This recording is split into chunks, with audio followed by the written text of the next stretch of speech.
Hey guys, welcome back to my channel guys. তো আজকে আমি তোমাদের জন্য একটা ইন্টারেস্টিং ভিডিও নিয়ে এসেছি। তো ভিডিওতে রয়েছে দুইটি পাওয়ার টিলার, আর দুইটি পাওয়ার টিলার দিয়ে আজকে হবে ধামাকা রেসিং, তাও আবার পানি আর কাদার মধ্যে।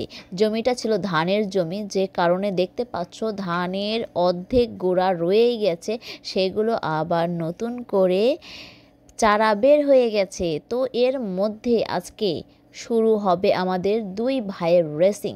তো প্রথমে রয়েছে সাইফিং 12 হর্স পাওয়ার টিলার, আরেকটি রয়েছে সাইফিং 20 হর্সের পাওয়ার টিলার। তো দেখা যাক দুই ড্রাইভার খুব নিখুঁতভাবে চেষ্টা করবে এই জমিটা চাষ করার জন্য।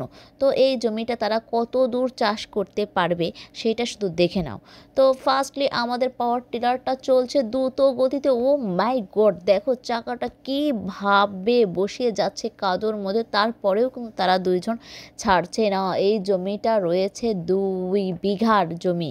তো এই কাদো আর পানির মধ্যে পাওয়ার টিলার চালানো এত সোজা বিষয় না, আর এই ভিডিওটা মেক করতেও আমাকে অনেকটা কষ্ট করতে হয়েছে। সবাই প্লিজ একটা ভিডিওতে লাইক করে দিবে আর চ্যানেলটা সাবস্ক্রাইব করে দিবে। আর এই ভিডিওটা যদি ভালো লাগে আর এই ধরনের ভিডিও যদি চাও অবশ্যই কমেন্ট করো।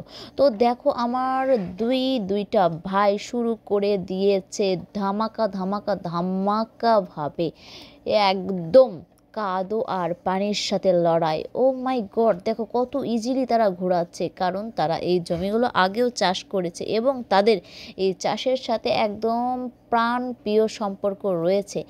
সো তোমাদের যদি এই ভিডিওটা ভালো লাগে অবশ্যই কিন্তু পুরো ভিডিও স্কিপ না করে দেখবে। দেখো শেষে তারা পারে কি না এবং তারা কতটা এগিয়ে যেতে পারলো সেটা দেখতে হলে কিন্তু অবশ্যই এই ভিডিওর সাথেই থাকতে হবে। Bye guys.